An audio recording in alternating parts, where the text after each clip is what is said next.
Great innovation stories make change possible. Each week on the Innovation Storytellers podcast, I invite innovation leaders to share how they overcame the obstacles to introduce breakthrough ideas to the world through the power of story. I'm featuring guests from Tesla, TD Ameritrade, Corning, Cisco, Bloomberg, and so many more. Listen in to learn how you can tell a more effective innovation story and change the future for the better. Hi, everybody. It's Susan. I'm back with Innovation Storytellers at the beginning of the new year. And I could not be more excited for our first guest of 2022 to really give a new perspective, maybe a new way of thinking about innovation that we haven't before from a region of the country that we don't immediately associate with innovation, although it's foolish because so many great innovations come from the center of America. So here to take us on a little conversation about how our own innovation journey develops and what we can think about along the way, those surprises, those tough spots, and even some of the massive opportunities that are presenting themselves now in 2022. And frankly, just even as we look at our own innovation careers, I'm really excited to have with me today Greg Ratcliff, who is the Chief Innovation Officer at Vertiv.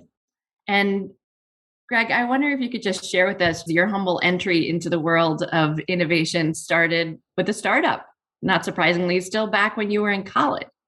That's right.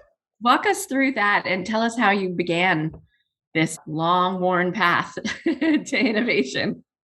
Thanks, Susan. Well, more than a few years ago, I was at Ohio State University studying engineering and mathematics. And the assistant dean of engineering had a startup to work on this thing called microprocessor development. In fact, that's what he called the company. He grabbed 3 or 4 students that he liked. Not all of us had even graduated yet. And we had this little business that helped bring the internet to life in Central Ohio. What year was that? That was 1985. Wow. Yeah. Just to give us all a perspective, sometimes I think we forget how far we've come. I still think when someone says 30 years ago, I still think they mean 1970, as opposed to like 1990. Like my brain just doesn't go there. So 1985, and you're grappling with the beginnings of the internet. That's right. I recall putting internet tapes in my car and driving them to one of the Dries labs on campus that carried all of the internet messages from CompuServe, one of the first of the big internet providers, onto the internet because they didn't have a direct connection. So the way the internet moved for email back in those days was, man, I sound old. I was tapes in the back of a car. But we've come a long way. Finish that so my listeners can know this if they haven't heard it before for our younger listeners. How did it get there, Greg? In your car, which was a what? Yes. What were you driving at the time? Yes. What were you driving at the time, Greg, just for context? Let's see. I think it might have been a Ford Escort. Oh, that's sweet. Sweet ride there. Ford Escort. For a student. With the internet tapes at the time going back to campus. Fantastic. So that company, interestingly, became really involved in microprocessor development and protocols. And through mergers and acquisitions, we grew to about 1,500 people and had a listing. So it was a great journey. I will say that about 10 of those years, we were really poor and struggling. From one project to the next, microprocessors, embedded development were just beginning. Wow. And so, you didn't even have a straight path in terms of your own education path, right? You signed up for electrical engineering. What happened with that?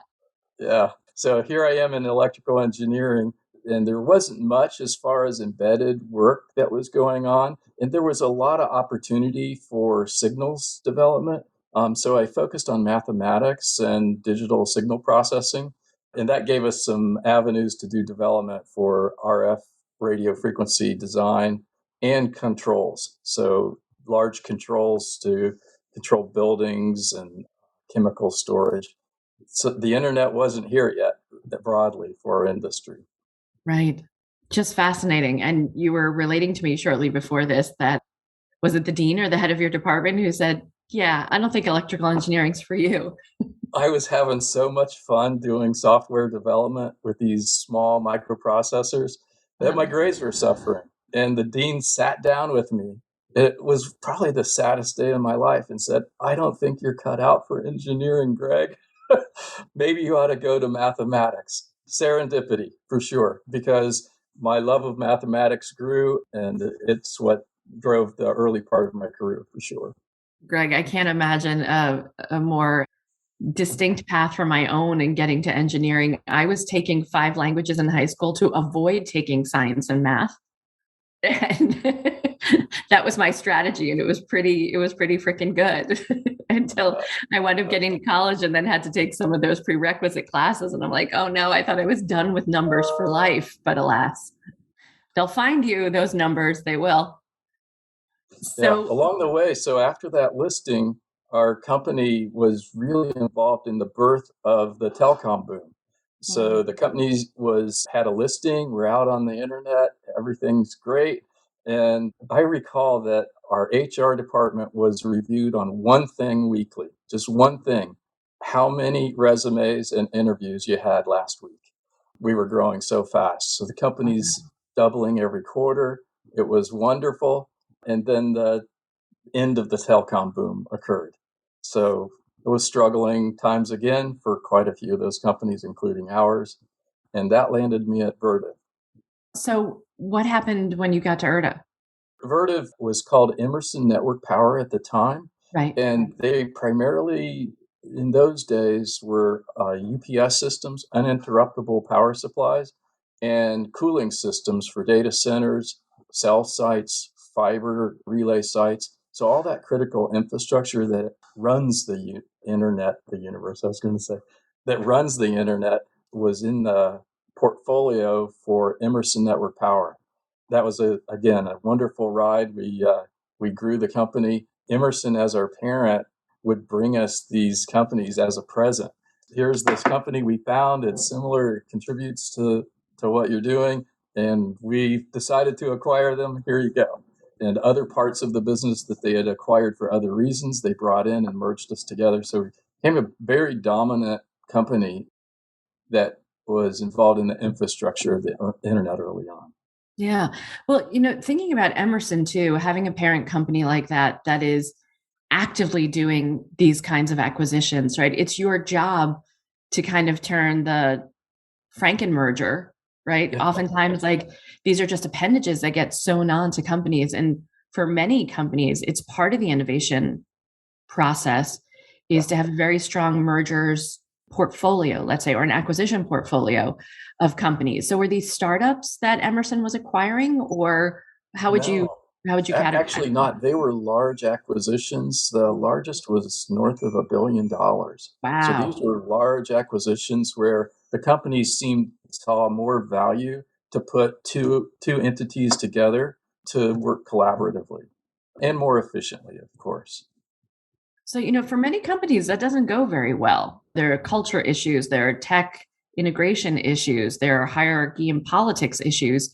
What do you think made that strategy from an innovation perspective so successful at Emerson? What was the secret to kind of picking the right companies?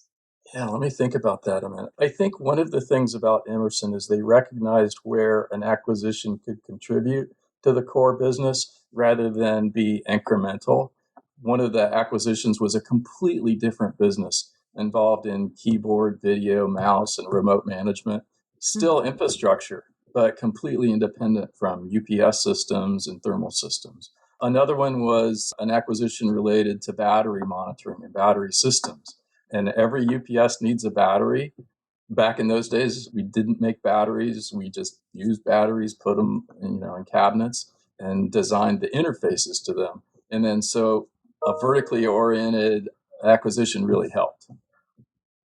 Yeah. So that approach, is it kind of like parent company comes over and says, we bought you a toy. Like, here's another puzzle piece. Can you add it in? Can you make it work? Can you tell us a little I bit said about it that way. It wasn't exactly that way. Of course, we were intimately involved in a lot of those decisions. But something you said, Susan, triggered me to think about the two companies or the multiple entities working together. And certainly, it's always challenging. And one of the things that we've talked about internally after dozens of mergers and acquisitions, the acquiring company thinks that, hey, we bought you, so you're going to do what we say, you're going to do it our way or the highway, and we own you. And the acquired company, on the other hand, says, you guys are so messed up. That's why you bought us, right? And you need us. And man, are you guys messed up. So shortly after the honeymoon, it's always interesting as those two things get merged together into one strategy because they're both true, right? They are both true. And you find the best of both organizations, particularly when the overlap isn't tremendous. Yeah.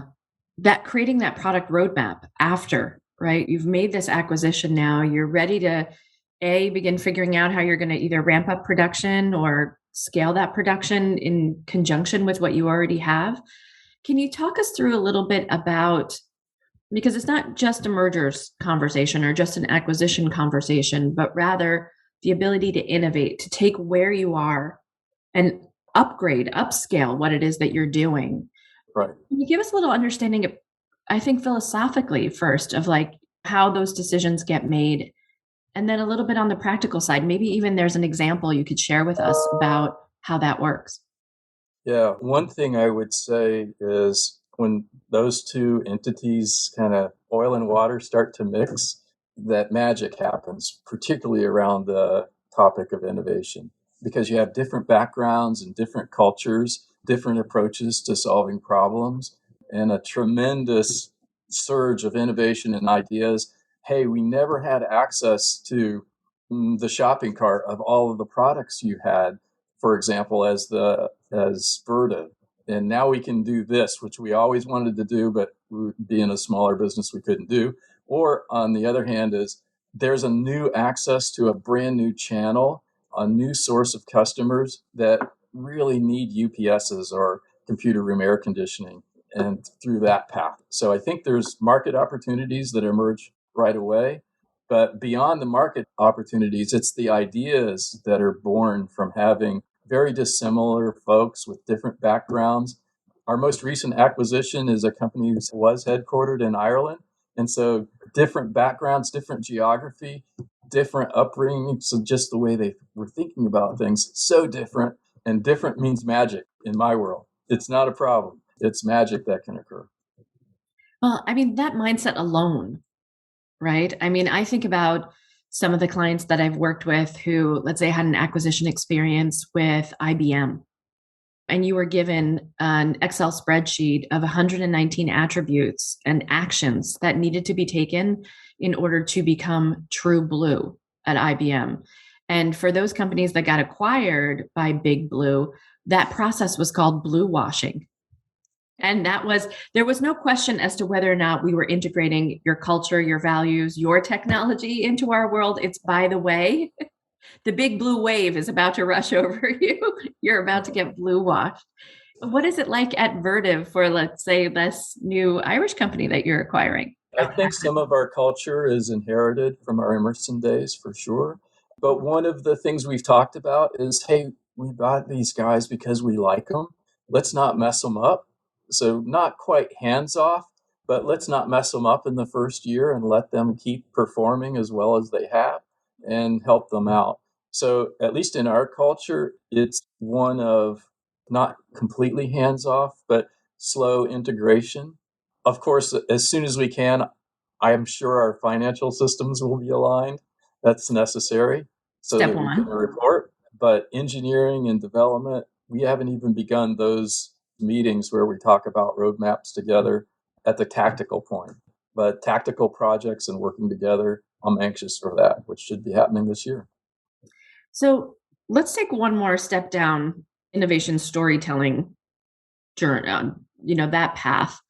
What's the conversation like, that decision and that influencing discussion when 8 to 10 members of the executive team get together and have that debate about should we or should we not buy this company? What's part of the persuasion in the innovation conversation that says we need this in order to grow in a new direction because? Can you tell us a little bit about that story that gets? Wow. Let me think for 1 second. So thematically, I'm going to draw on some of my scripting that I use internal with the business. We think of our R&D and our applied development in 3 contexts, and I call it now, near, and far. So what we need now is in current design, current development. You could think of it as incremental innovation. Our customers are not looking for experimental products. Things that power the internet have to be very, very reliable. Some of the most reliable things on the planet are internet infrastructure, as you know. So I think that within the now context, an acquisition helps solve problems and challenges for today. And it's always necessary because of the financial returns that you'll have. But in the near and far, the talent that is in that business and their perspectives and the way that they operate also starts to apply. And like I said, we've just started to have some of those talks with a brand new acquisition. And in the past, it worked the same way as, hey, what do you think about this? And we hadn't even considered some of those approaches, and they're starting now. I think another one that's perhaps in the near field is leveraging existing technology across the companies. One of the things there's network security and protocol support for almost all these devices that we make, and being able to share technology across each other. Hey, we have SNMP protocol all running and finished and highly secure. Would you guys like to see all the source code for that? And they can springboard rather than start brand new development. So the leverage across some of the tactical technologies is tremendous. And do you ever think about spinning those out and reselling them to other companies when you find that they're effective internally? That's interesting. So that is one of our FAR topics for this year. We began our journey as Liebert. We've been in business since 1965. And so we have a massive library and portfolio of intellectual property. We're looking at some of it. It's like, well, we're not using this today in our products. Is this something we want to license? Is this something that we want to OEM out for others so that they can brand? And we've done some of that. Yeah. I remember this became a very profitable arm of GE at one point when GE decided to create GE Ventures. And it wasn't so much about investing in new startups that were bringing these technologies inward, but also taking what GE had developed for itself or in the process of acquisition and then was selling out to its own clients. Yeah, we haven't had those discussions yet, and I'm eager to have them. Being just listed in 2020, right at the beginning of the pandemic, we had these dreams and these discussions, but we really haven't started any of that work, and I'm anxious to do that. I think I get to rub shoulders with many of these venture organizations, like you mentioned, and rubbing shoulders with those folks are fantastic because they can do almost anything they want, even compete with their parent company in some cases. We have this offering, we need this, it's a great idea, it's good for the world, and maybe it undermines our parent company a little bit, but it's necessary. And those venture organizations seem to be able to pull that off. Yeah, they're sneaky little devils and it works great. Frankly, it helps to keep the battleship thinking like a speedboat, right? And frankly, the pie is so big when you're dealing with behemoth companies. There's so many potentials. Like, why not try a different approach and see what happens? Even if it does feel like it's cutting into the business, I'm sure the prospect list is long enough that you might just be able to divide and conquer. Right. And so that last category, though, the FAR, is that FAR kind of that taking those internal processes and products and externalizing them? Or is it moonshot, loonshot kind of innovation where you're looking 5, 10, 15, 20 years out and saying, what do we need to keep our eye on? I think that's how we met, Susan, is some of the FAR research is in academia, and we have relationships with more than 60 universities now. And the idea is to capture what some fantastic work that's not quite ready for the market, or professors that are trying to get a great idea out and they decide to hang a shingle out, and we want to help them. But in the domain of FAR, it's government organizations that are sponsoring research, university organizations. We have this group that we're involved in, which are consortiums. And several universities and industry partners join forces and go after either grants or do it on their own. And this is real tactical development that we can use in the 5-year range. 15, 20 years, we're kind of not there yet. I should mention I'm the first of my kind at Vertiv to be Chief Innovation Officer. So we want to start easy. I kind of started in that middle ground of the near things that the business needs. I don't want to tromp on the current new product development folks. They're doing fantastic work. I have to actually have some results for the business. So things that are 10 years away, I'm going to do those a little bit later and try to get some results for the business.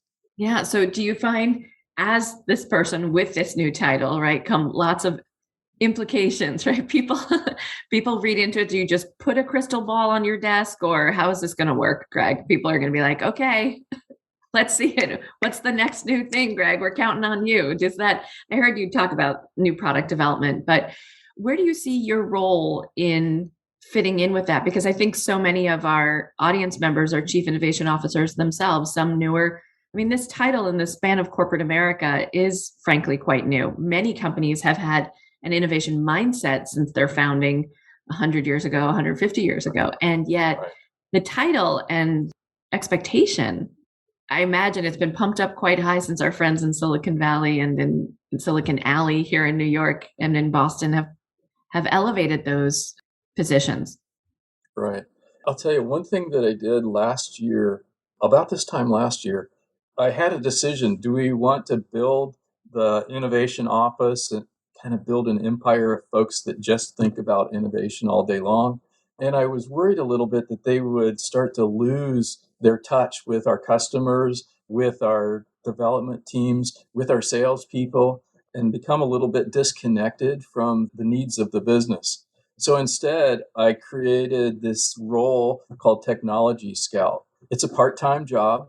We have about 40 of them worldwide that we've put in place over the last year. So during 2021, these technology scouts are like my little spies, and they're watching the needs from a customer perspective in new product development out in the external world of systems and new products. And they report back monthly. We have a monthly meeting where, hey, this is the coolest thing I saw this month. There's this new semiconductor. It's coming from this firm that's in Asia, and it could help us improve our efficiency by 4%. And that discussion that happens after there is like, hey, we really need that for the small UPSs. I don't think they're economically viable yet, commercially ready for the large UPSs. Should we get started? And so these technology scouts, they're intimately involved in the lines of business globally for Vertiv. So they have their full-time job. This is almost recreation for these personality types. They're doing this anyway. They But these go are out and see. Vertiv employees. Yes, totally internal. Got you. Wait, And the what does that technology scouts have their regular job, and they report back, and they get enthused about and fully engaged, right, with new technology. And we've also noticed they're starting to create some patents. In total, we have more than 400 ideas that came from the technology scouts and other folks around the business just in 2021. So we're going to launch 2022 with a lot of work. Next is to rank those, of course, but the technology scouts have really performed well for us. Hey, it's Susan here. Like what you're hearing so far? Make sure you never miss an episode by clicking the subscribe button now. This podcast is made possible by listeners like you. So thank you for being here. Whether it's your first time or you're 10 episodes deep, if you want to learn more about me and the work that I do with innovation leaders, head over to susanlindner.com for more information. I'm always open to a conversation to learn how I might better support you. But for right now, let's get back to the show. That is just absolutely fascinating because, on the show, we talk a lot about open innovation, We kind of crowdsourcing great ideas from outside of the company. We talk about open innovation inside a company where we leverage employee brilliance kind of across the board. So in some cases, that winds up looking like an innovation day, basically a grandiose suggestion box, and Yes. then almost culling out a contest to see which is the best idea that wins. But I have this vision of like this Game of Thrones sparrows that go You're off into exactly the right. world. And The little sparrows. So there's one thing that I also felt that I had seen many times over my career is suggestion boxes are great, but then you're almost forced into this ranking and filtering of suggestions. And what I don't want to have happen is we have 400 ideas where people spent kind of extra time, not as part of their core job. If we filter and rank those, we'll say, well, we're only going to do 10 of these projects. That means there were 390 rejections. that's a real morale builder right there. Yeah. And so instead, the idea is to build communities around these ideas. So go from inception, maybe to napkin, a virtual napkin, if you will, for the idea, to a single page, and then start to put people that are technology scouts together on teams so those ideas carry forward. Ultimately, those ideas need to get both technologically ready and commercially ready, and then they go back to the line of business as, we've vetted this, we've looked it over, it seems like it's really cool. Here's your present, just like an acquisition, here's your present of some technology that can probably help you on the next iteration of UPS or air conditioning or keyboard system. Fascinating, because I like how you put the onus on the idea finder to actually develop the idea a little bit further and also be responsible for if this isn't the right idea. So can you tell us about a time where maybe people got excited about a fantastic idea, but turned out wasn't going to scale, wasn't going to work, wasn't going to be financially viable, or just timing wasn't right? Maybe I don't answer that directly right away. So one of the things, there are lots of ideas that the timing isn't right for today. And rather than reject any ideas, so out of those 400 ideas, you can tell my glass is not just half full, it's half full of water and half full of air. So the glass is full. But anyway, the ideas that we've captured, we will re-review those. And so during the not quite ranking, but the evaluation of all ideas, and we start to put the team together to look at them, we'll say this idea we will recycle in June of 2022 or December of 2022, or it's going to have to wait until June of 2023. So they have a time in the future where we expect we will pick them up and reevaluate them. And the same works for our universities. We're looking for relevant technology from universities. So the idea is, hey, this professor has some great work. We definitely want to call him in the fall of 2022 because he will be far enough along that it will align with some of our roadmaps and needs. There's no rejections in my world. Yeah, but you are incubating ideas then, right? You're incubating the concepts. And how do you keep track of it all? Do you like a particular software, or are you using something like Pipeline or any of those, Spigot? Yes, we're using an internal SaaS product from a company called Ezassi, Ezassi. They've partnered with us. It helps in two ways. One, it has a technology landscaping tool. So it's not our business, but just say we were into quantum computing. Within that landscaping tool, once you submit an idea and it's upvoted and we want to spend a little more time on it, that platform lets you search all of the IP, all of the academics, all of the public sources for that piece of information, quantum computing, maybe quantum computing cooling systems. So altogether, that landscaping tool helps us do what you could do with Google, but with automation and in 15 minutes. So we use that tool extensively when we have an idea we're just not sure about and we want to take it to the next level. Yeah. So, and that allows all of the participants to also see the progress of the idea as it continues. Right. And again, you can tell I'm not quite external crowdsourcing, but completely internal crowdsourcing. Every employee in the company has access to that platform. Not all of them use it, we're learning more who needs to use it, but it's not restricted in any way within our business. Yeah. And what about analytics? So, how are folks keeping track of what's working, what's not? I think of innovation sometimes for our chief innovation officers as being a sound engineer, pulling all these different levers simultaneously to obviously get to revenue and growth, right? You want that, not even a breakthrough necessarily, but you want to see the incremental growth of the idea Right. turning into something always better. Tell us a little bit about analytics and how you're looking at the portfolio overall. It's the time of year where you stop reflecting on last year and you start thinking about what we're going to do for the rest of the year. And I was Yeah. looking over some of our metrics last week. And one of the things was we need 60 universities that we know about, right? That we understand what they're working on. And we just sort of scorecarded that. And for 2022, I realized it's not just knowing them, it's the maturity of the relationship. Are they doing relevant work? So we pivoted that score a little bit. Same for individual projects. And some people are not fitting for scouts, right? We said we wanted to get 50 scouts. We exceeded that. And so we were looking at the scouts and, hey, this person's just probably not a right fit for it, but we need to find, they've submitted 8 ideas. How can we help them? Should they do something different? We asked them to scout the wrong thing? Because it's meant to be a little bit fun, because we are asking for some extra time. So I think that is one area that needs to pivot a little bit. But to answer your question more directly, I think only being in this role for a year, I'm really hungry to actually produce some reports and some results for the business. Here's this piece of technology, and we haven't done that yet. Here's this thing that we really want to give to this line of business. It's just been a year. So I would say 2021 was figure it out, grow, learn what we can, and build our relationships. And next year, help our R&D teams that are in our lines of business. That work was going on anyway, but we can add a little bit to it with what they're doing.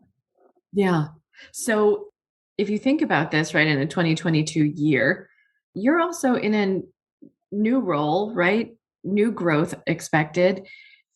What are the big goals coming up for 2022? I heard you say, some analytics, some proof of what we're doing the right thing, that we've really identified the right university partners and prioritize them. I heard you say that. And also, we make sure we've got the right scouts kind of doing the right work in order to build what sounds like will become a very robust innovation portfolio that will be feeding you for years to come. Is that right? Did I get those Absolutely. right for Yeah. 2022? Hopefully I said it that way. Yeah, exactly. It needs to be a pipeline and continuous. I would also say part of this 2022 has to be to strengthen our muscle, to grow our culture of innovation. Independently, we have had these independent R&D teams. So, and the domains are they're quite a bit different. Building a UPS is very different from building a DC power system and Wait, for those of providing us that. who are not electrical engineers, could you just break those down a little bit for us? And some of us work in innovation at Arm& Hammer detergents, all the way up to very sophisticated, the Jet Propulsion Lab at NASA. So walk us through a little bit about your end of the innovation spectrum. Sorry, Greg. That's okay. I get excited. So AC power that comes into a data center needs to be backed up, and it's an uninterruptible power supply. So it's that UPS holds that energy up if the electricity goes away. You can't have servers rebooting and restarting. In many, many operations around the world, we come to expect as continuous. Right behind them, they have a UPS. Think about an operating theater. You can't be on this robotic surgery and have the power blip, right? That can't happen. A 911 call center, you can't have all of the voice over IP servers reboot for 20 minutes. So almost all of this continuous, high reliable infrastructure around the world that is internet enabled needs to run continuously. And so those UPSs hold that up. Independent of that, some of them don't need AC power, right? They just need DC power like batteries provide. And so we have backup systems that are running cell sites and fiber relay stations, edge systems. You've heard a little bit about edge. And so all of that technology sources DC power directly to the electronics rather than turn it back into AC. And so those domains are very different than taking the heat out of a cell site or a computer room or a data center. And because those are big air conditioners, basically. So as we think about that, it's like those R&D teams, the products they develop are very, very different. And in the past, we've had independent R&D teams without a whole lot of crossover. And that's great for the now. It's okay for the near. Stinks out loud for the far. Well, I'm fascinated by a couple of things you said, and I have like popcorn going off in my brain. Deeper description of what's happening with this uninterrupted power supply, which my first was, wow, why hasn't UPS, the delivery company, thought about thinking of itself as an uninterrupted power supply of packages and the global supply chain? Free branding for you there, UPS. Just thought I'd share. And if someone in their own R&D team hasn't thought about it already.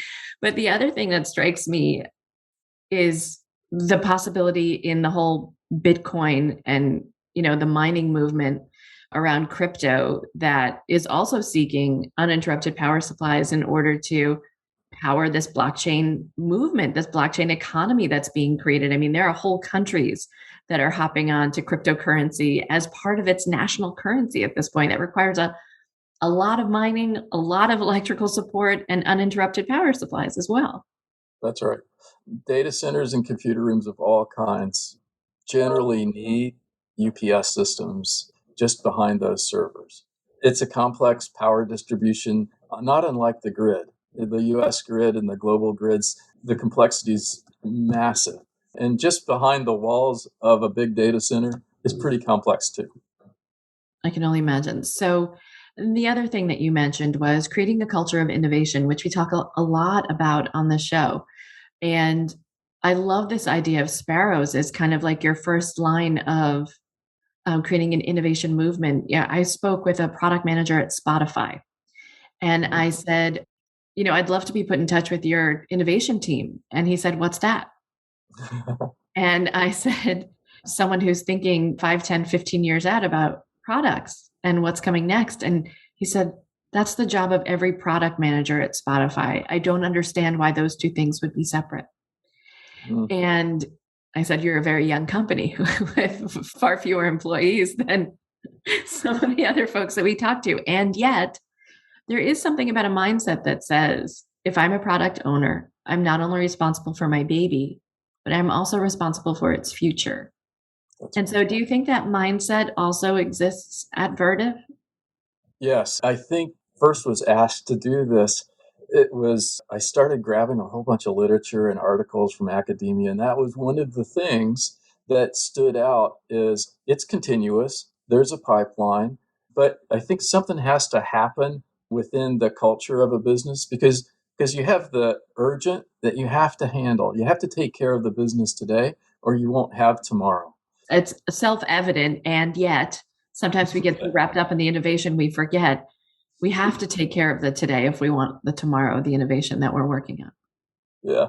Part of our business is servicing and keeping that equipment running that's powering the internet and cooling the internet.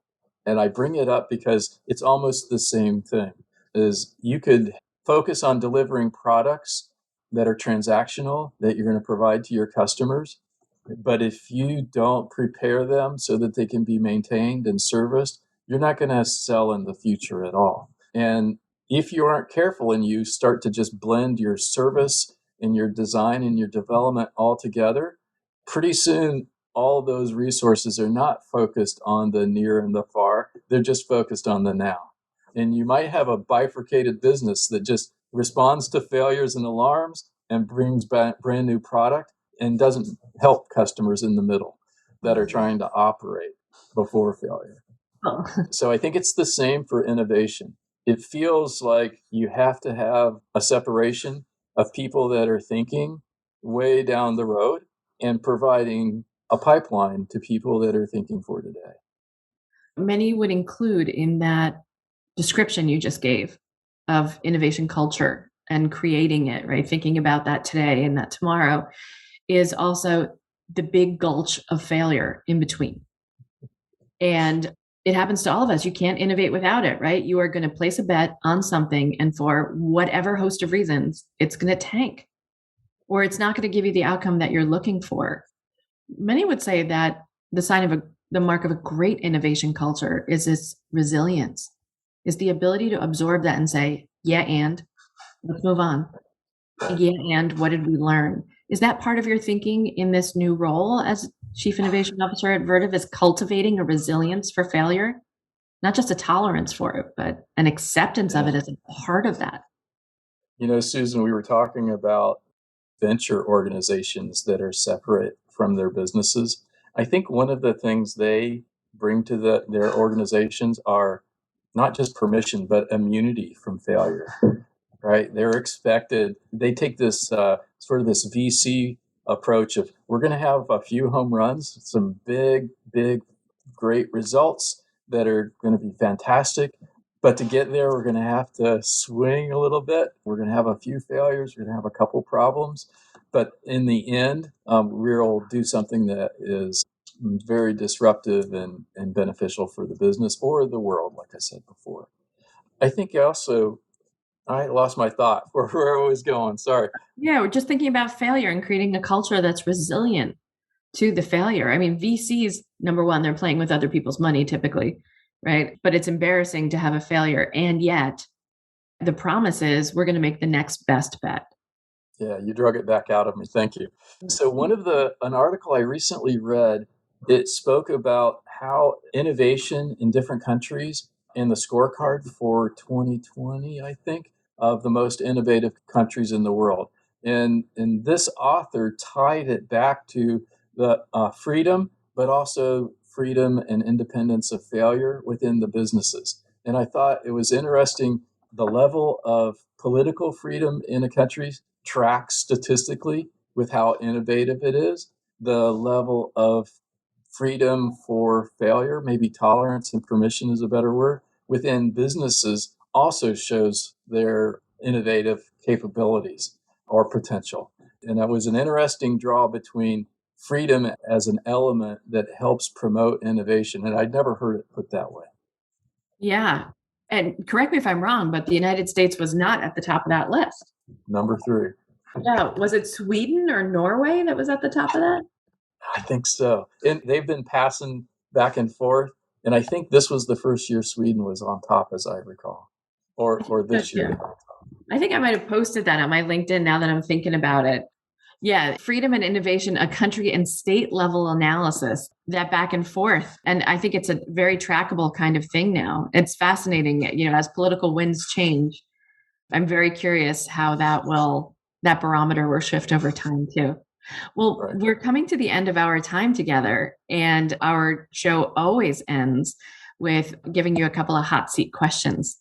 And so I ask these of all my guests, and they vary a little bit. So I wanted to ask you, first off, if you could join any innovation team, current or past, what team would you have loved to have been on to build an incredible innovation? Which team would you have loved to have joined and worked on? Wow.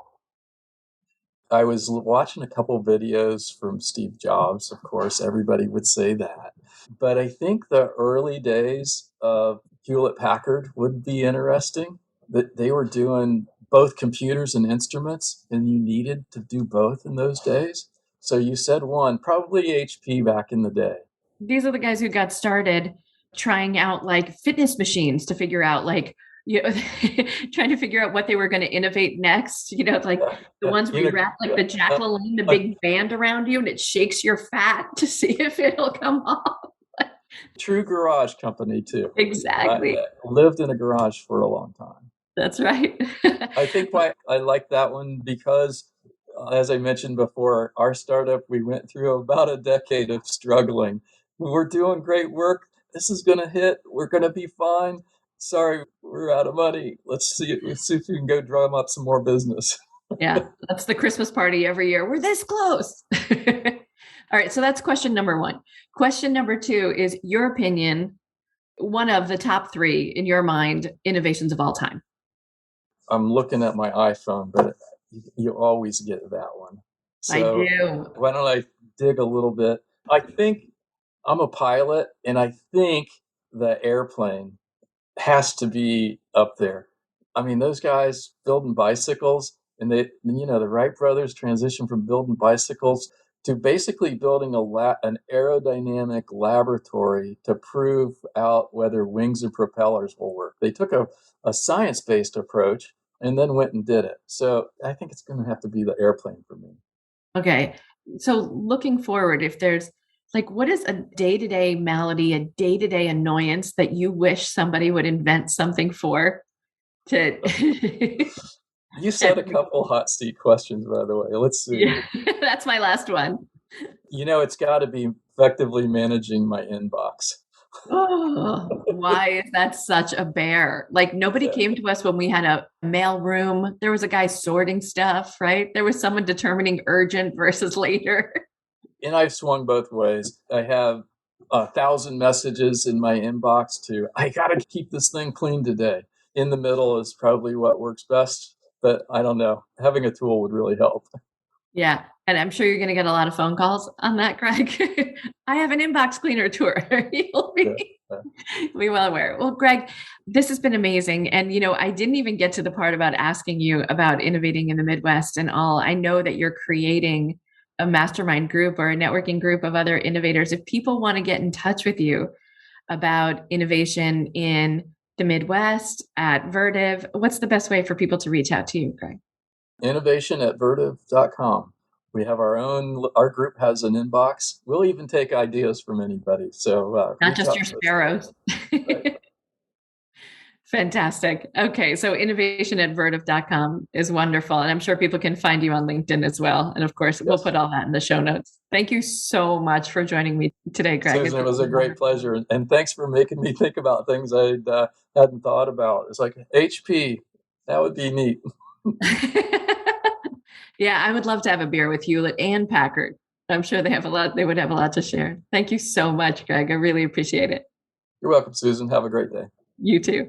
Now you might be asking, Susan, why innovation storytelling? Well, the truth is that an innovation story told well not only breaks down communication barriers so you can drive change and new growth, but it also helps other people remember and champion your work. And it propels your best ideas forward faster to secure you the runway, resources, and recognition you so richly deserve. In other words, stories are memory-making devices that significantly reduce the time it takes for you and your innovation to be understood. But like many leaders, you probably never got the memo that storytelling skills would be central to your success. Well, I've got some good news for you. It's not too late because I've got you covered. Whether you need an expert to come and speak to your innovation leaders, you need training in the art and method of innovation storytelling, or you just need the support and guidance of a consultant who can get you where you want to go in less time, visit www.susanlinder.com today to learn more and to set up a call to discuss your needs. I'm so looking forward to connecting with you and to helping you tell a great innovation story. If you like what you heard so far, don't forget to subscribe so you never miss another episode. And leave us a comment. Tell us what you think of this episode. We'd love to hear from you. And if you didn't like what you've heard, just forget everything I've said.